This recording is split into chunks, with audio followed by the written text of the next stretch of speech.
सतीश बाबू बेटे के होटल में वेटर थे और ये बात घर में किसी को पता नहीं थी। सब यही समझते थे कि बाप बेटा मिलकर होटल चलाते हैं। सतीश बाबू की बेटी की शादी थी तो वो बेटे से पैसे मांग रहे थे ताकि शादी कर सकें। और जब ये बात पत्नी ने सुनी तो वह हैरान रह गई कि वो बेटे से पैसे क्यों मांग रहे हैं।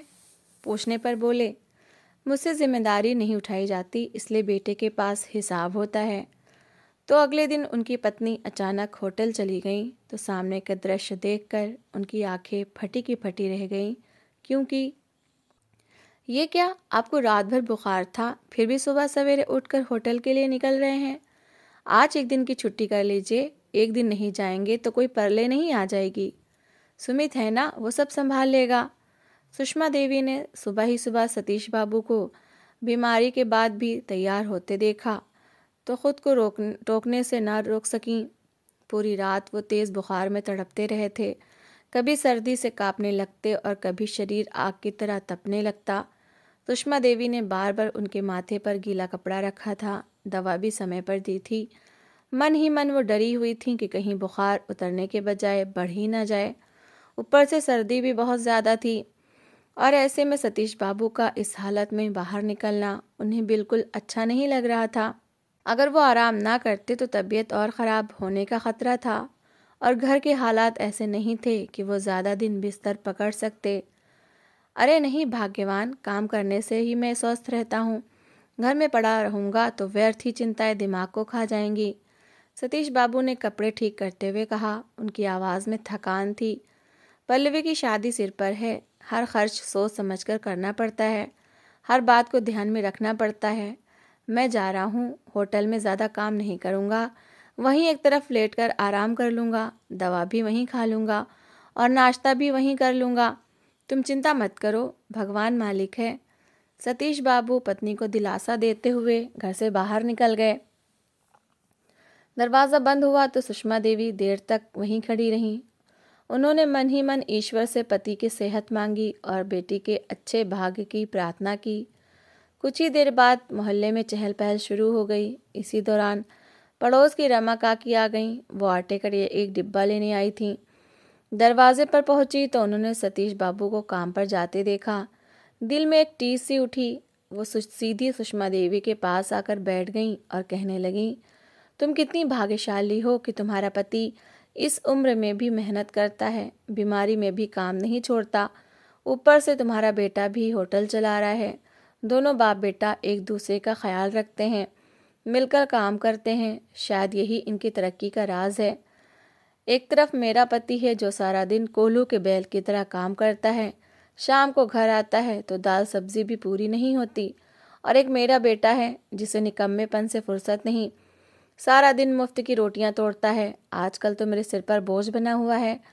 काश दोनों बाप बेटा मिलकर मेहनत करते तो आज मुझे तुम्हारे दरवाजे पर आटा मांगने ना आना पड़ता। रमा काकी की बातें सुनकर सुषमा देवी का दिल भी भर आया। वो जानती थी कि रमा काकी की बातों में ईर्ष्या कम और दुख ज़्यादा है। उन्होंने नरमी से जवाब दिया और उन्हें तसल्ली देने की कोशिश की। कहने लगी, तुम प्रार्थना किया करो, भगवान रितेश को सद्बुद्धि दे, वो भी एक दिन अपने पिता का सहारा बन जाएगा, माता पिता की आंखों की ठंडक बनेगा। बेटों की चाह लोग इसलिए तो करते हैं कि वो बड़े होकर माता पिता का सहारा बने, उनके बूढ़े कंधों से बोझ उतारें, उनके थके शरीर को आराम दें। जब माता पिता कमज़ोर हो जाएं तो संतान मजबूत दीवार बनकर उनके आगे खड़ी हो। भगवान मेरे सुमित को सलामत रखे, वो हमेशा अपने पिता का हाथ बटाता रहे और ईश्वर तुम्हारे रितेश को भी अक्ल और सद्बुद्धि दे, वो भी अपनी जिम्मेदारी को समझे और तुम्हारे दुख कम करे। सुषमा देवी ने आशीर्वाद दिल की गहराई से दिया था। रमा काकी की आंखें नम हो गईं। उन्होंने आटे का डिब्बा उठाया और खामोशी से आशीर्वाद देती हुई चली गईं। दरवाज़ा बंद हुआ तो सुषमा देवी ने एक पल को आसमान की तरफ देखा। उनके मन में आभार था, आभार इस बात का कि भगवान ने मेहनती पति और आज्ञाकारी बेटा दिया। वो भयभीत भी हुई, भय इस बात का कि आने वाले दिनों में जिम्मेदारियां और भी बढ़ने वाली थीं। पल्लवी की शादी, घर के खर्च, सतीश बाबू की कमज़ोर होती सेहत, सब कुछ उनके मन में एक साथ घूमने लगा। उन्होंने गहरी सांस ली। पल्लू ठीक किया और घर के कामों में लग गईं। जिंदगी रुकती नहीं थी, दुख हो या खुशी, चिंता हो या उम्मीद, चूल्हा जलाना था, समय के साथ चलना था और ईश्वर पर भरोसा रखना था। वो हर समय अपने पति और बेटे के लिए प्रार्थना करती रहतीं। इन्हीं प्रार्थनाओं का नतीजा था कि सतीश बाबू और सुमित मिलजुल कर काम करते थे। वो दोनों मिलकर कामयाबी से एक होटल चला रहे थे। घर में किसी चीज़ की कमी नहीं थी। सारा खर्च सुमित ने अपने ज़िम्मे ले रखा था। घर का राशन हो या बिजली के बिल, पल्लवी की शादी के खर्च हो या रोज़मर्रा की ज़रूरतें, हर जिम्मेदारी सुमित ने खुशी खुशी उठा रखी थी। सुषमा देवी मन ही मन धन्यवाद किया करती थीं कि ईश्वर ने उन्हें एक ऐसा बेटा दिया जो न सिर्फ आज्ञाकारी था बल्कि पिता का सहारा भी बना हुआ था। मोहल्ले और बाजार में लोग सतीश बाबू और सुमित की मिसालें दिया करते थे। कहा करते थे कि बाप बेटे की जोड़ी हो तो ऐसी हो, ना ऊंच नीच, न जिद, न मतभेद, दोनों एक दूसरे का सम्मान करते थे और एक दूसरे के साथ कदम से कदम मिलाकर चलते थे। पल्लवी अक्सर गर्व से कहती कि पिताजी और भाई को तो इनकी मेहनत का कोई बड़ा फल मिलना चाहिए। ये कैसा संयोग है कि कभी दोनों के बीच किसी बात पर बहस ही नहीं हुई, ना घर के मामले में और ना कारोबार में। हालांकि कारोबार में तो मतभेद होते ही रहते हैं। हर इंसान की अपनी सोच होती है, अपनी राय होती है। हर कोई चाहता है कि काम इस तरीके से चले, लेकिन लगता है कि भाई और पिताजी की सोच बिल्कुल एक जैसी है, 100% मिलती है। इसलिए आज तक इन दोनों के बीच ना कोई मतभेद हुआ और ना ही कोई अनबन पैदा हुई। बेटी की ये बातें सुनकर सतीश बाबू मुस्कुरा दिया करते थे, लेकिन इस मुस्कुराहट में भी एक अजीब सा दुख छुपा होता, एक ऐसी खामोश पीड़ा जो किसी को दिखाई नहीं देती थी। वो खुश होकर भी पूरी तरह खुश नज़र नहीं आते थे, जैसे मन के किसी कोने में कोई बोझ रखा हो जो इन्हें अंदर ही अंदर दबाता रहता हो। इन सब के पीछे क्या राज था, ये कोई नहीं जानता था सिवाय खुद सतीश बाबू के। उन्होंने कभी अपने दिल का बोझ किसी से बांटने की कोशिश ही नहीं की थी, ना पत्नी से, ना बेटे से, ना बेटी से। वो सब कुछ अकेले ही सहन करते जा रहे थे, खामोशी के साथ, मुस्कुराहट के पर्दे में। जब सतीश बाबू होटल पहुंचे तो आगे का दृश्य देखकर उनका सिर झुक गया। उनका बेटा सुमित सारे कर्मचारियों को एक लाइन में लगाए खड़ा था। वह सुबह सवेरे होटल पहुंच चुका था और सबसे यही उम्मीद रखता था कि वो भी समय पर पहुंचें। लेकिन सर्दी की वजह से कई वेटर्स लेट हो गए थे। किसी ने ट्रैफिक का बहाना बनाया था और किसी ने नींद का। सुमित समय का बहुत ज़्यादा पाबंद था। उसके अनुसार काम में सफलता की पहली शर्त समय की पाबंदी थी। इसलिए लेट आने वाले सारे वर्कर्स को डांट पड़ रही थी। सतीश बाबू खामोशी से आकर उसी लाइन में खड़े हो गए। उनका सिर झुका हुआ था और नज़रें ज़मीन पर थीं। वो जानते थे कि डांट उन्हें भी पड़ेगी, ये जानते हुए भी कि सुमित के पिता हैं। उन्होंने किसी तरह का विशेषाधिकार नहीं चाहा। ये नियम सुमित ने खुद बनाए थे और सतीश बाबू ने ही उसे सिखाया था कि काम में रिश्ता नहीं देखा जाता। जब सुमित सब वेटर्स से उनके लेट आने का कारण पूछ रहा था और कुछ को चेतावनी देकर काम पर भेज चुका, तो वो आकर अपने पिता के सामने रुक गया। कठोर स्वर में पूछा कि आप बताना पसंद करेंगे कि आप लेट क्यों पहुंचे हैं। सतीश बाबू का झुका हुआ सिर और झुक गया। हल्की सी आवाज़ में बोले कि रात को बुखार था, शरीर में दर्द भी था, इसी वजह से कुछ देर हो गई। क्षमा चाहता हूँ, दोबारा ऐसा नहीं होगा। सुमित ने बेरुखी से हुंकारा भरा और कठोर स्वर में कहने लगा कि आगे से ध्यान रखिएगा, आपको मेरा पिता होने का यहाँ कोई फ़ायदा नहीं मिलेगा। मेरे लिए आप और बाकी सारे कर्मचारी बराबर हैं। अब जाइए और अपना काम कीजिए और काम के दौरान बुखार का बहाना मत कीजिएगा। सुमित कड़वे शब्द कहकर पलट गया। उसकी आवाज़ में अनुशासन था, मगर स्वर में नरमी नहीं थी। सतीश बाबू की आंखों में नमी आ गई। उन्होंने तुरंत पलकें झपक कर आंसू साफ किए, किसी को कुछ नज़र न आने दिया। खामोशी से अपनी जगह संभाली और काम में लग गए। चूल्हा जल रहा था, बड़े पतीले चढ़े हुए थे। होटल अपनी रफ्तार से चल रहा था और सतीश बाबू अपने दिल का बोझ सीने में दबाए खामोशी से सब कुछ सहते जा रहे थे। समय अपनी रफ्तार से आगे बढ़ रहा था। दिन बीतते जा रहे थे और पल्लवी की शादी का दिन भी धीरे धीरे करीब आता जा रहा था। घर में हल्की सी चहल पहल शुरू हो चुकी थी। कभी किसी कोने में कपड़ों के ढेर लगे होते, कभी गहनों की बात होती, कभी रिश्तेदारों के आने जाने का जिक्र चलता। सुषमा देवी दिन रात तैयारियों में लगी रहती, मगर मन के किसी कोने में एक अनजाना सा डर भी छुपा होता। शादी कोई मामूली काम नहीं था, खर्चे भी बहुत थे और जिम्मेदारियां भी। सतीश बाबू देखने में शांत दिखाई देते थे, मगर उनके अंदर एक तूफान मचा था। वो हर दिन के साथ और खामोश होते जा रहे थे। अक्सर रात को देर तक जागते रहते। उनके मन में एक ही सवाल घूमता रहता कि वो पल्लवी की शादी के खर्च का इंतज़ाम कैसे करेंगे। हालांकि सुमित सब कुछ संभाल रहा था, मगर फिर भी पिता होने के नाते उनका मन संतुष्ट नहीं था। एक दिन रात के समय जब घर में शांति फैल चुकी थी और सब अपने कमरों में जा चुके थे, सतीश बाबू धीरे धीरे सुमित के कमरे की तरफ बढ़े। उन्होंने दरवाज़ा खटखटाया। अंदर से सुमित की आवाज़ आई। दरवाज़ा खुला तो सतीश बाबू ने बेटे को बिस्तर पर बैठा देखा। सामने कुछ कागजात फैले हुए थे, शायद होटल का हिसाब किताब था। सतीश बाबू ने कमरे में कदम रखा और बिस्तर के किनारे बैठ गए। कुछ पल खामोशी रही। सुमित ने पिता के चेहरे को ध्यान से देखा। वो समझ गया कि कोई बात है। उसने खुद ही पूछा कि पिताजी सब ठीक है? सतीश बाबू ने गला साफ किया और धीमी आवाज़ में बोले कि बेटा, पल्लवी की शादी के दिन करीब आ गए हैं। घर में तैयारियों का आरंभ हो चुका है। काफ़ी खर्च होना है, इसके लिए पैसों की ज़रूरत पड़ेगी। तुम पैसों का इंतज़ाम कर दो। ये बात कहते हुए सतीश बाबू की नज़रें झुक गई थीं। उन्हें यूँ महसूस हो रहा था जैसे वो कोई बहुत बड़ा बोझ बेटे के कंधों पर डाल रहे हों। उसी पल सुषमा देवी कमरे के पास आ पहुंची।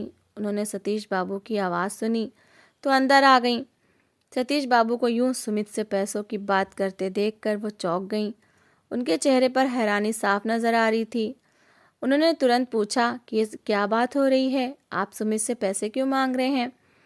सुषमा देवी के सवाल पर सतीश बाबू एक पल को घबरा गए। उनकी आंखों में एक अजीब सी झिझक आ गई। वो नहीं चाहते थे कि उनकी पत्नी को उनके दिल का बोझ मालूम हो। उन्होंने तुरंत बात संभालते हुए कहा कि ऐसी कोई ख़ास बात नहीं है, बस मैंने सोचा कि हिसाब किताब मुझसे ठीक तरह नहीं होता। तुम जानती हो कि मैं गणित के मामले में कमज़ोर हूँ। सारा लेन देन सुमित ही देखता है, इसलिए मैंने इसे कह दिया कि पैसों का इंतज़ाम भी वही देख ले। ये कहकर उन्होंने हल्की सी मुस्कुराहट लाने की कोशिश की। सुषमा देवी ने ध्यान से उनका चेहरा देखा। वो बरसों के साथ के बाद अपने पति की आंखों की भाषा समझती थीं। उन्हें महसूस हुआ कि बात सिर्फ हिसाब किताब की नहीं है, कुछ और भी है जो सतीश बाबू छुपा रहे हैं।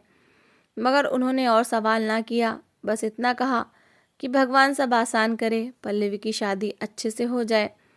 सुमित ने बात आगे बढ़ाते हुए कहा कि माँ, आप चिंता ना करें, आपको किसी के आगे हाथ फैलाने की ज़रूरत नहीं पड़ेगी। मैं सब देख लूँगा, बस आप लोग आशीर्वाद दें। सुषमा देवी ने बेटे के सिर पर हाथ रखा और मन ही मन धन्यवाद किया। लेकिन जब वो कमरे से बाहर निकली तो उनके दिल में भी एक हल्की सी चुभन रह गई। उन्हें ये बात खटक रही थी कि सतीश बाबू ने पैसों का जिक्र खुद क्यों नहीं किया। वो पहले कभी ऐसे नहीं थे। अगले दिन सुबह सुषमा देवी का मन अजीब बेचैनी में था। सतीश बाबू नाश्ते की मेज़ पर खामोश बैठे थे। चेहरा पीला था और आंखों के नीचे हल्के हल्के काले घेरे दिखाई दे रहे थे। वो निवाला मुंह तक ले जाते और फिर रख देते, जैसे मन कहीं और अटका हो। सुषमा देवी बार बार उन्हें देख रही थीं। उनके मन में बार बार कल रात की बात गूंज रही थी। सुमित से पैसों का मांगना, वो झिझक, वो नज़रें झुकाना, ये सब सतीश बाबू की आदत नहीं थी।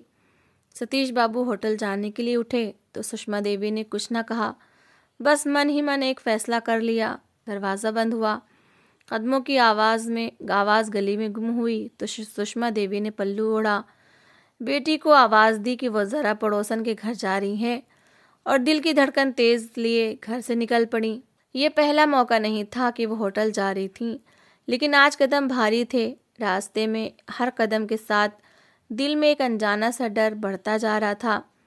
होटल के बाहर पहुंचकर उन्होंने एक पल को रुककर गहरी सांस ली। फिर अंदर गईं। सामने का दृश्य देखकर उनकी आंखें जैसे पथरा गईं।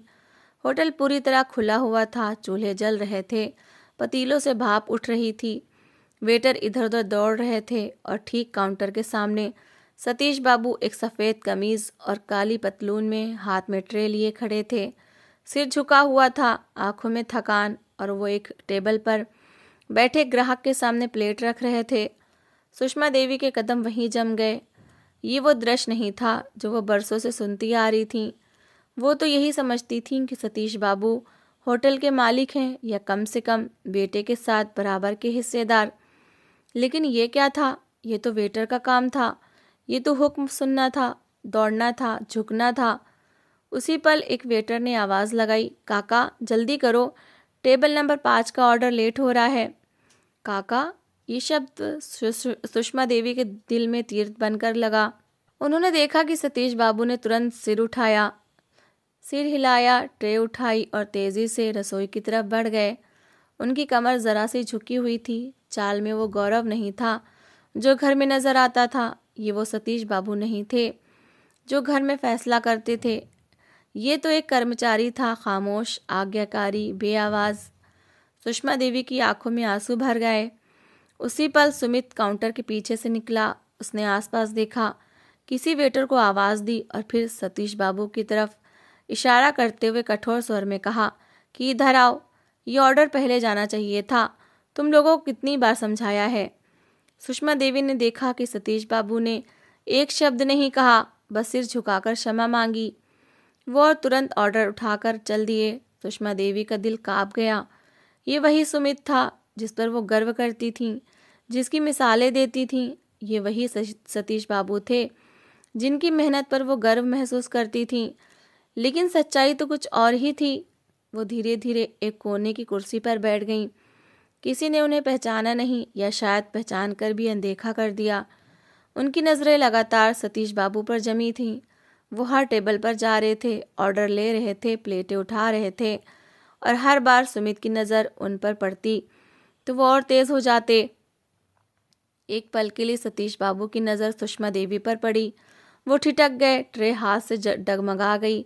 आंखों में एक पल के लिए डर उतरा, जैसे कोई बरसों का छुपा हुआ राज अचानक बेनकाब हो गया हो।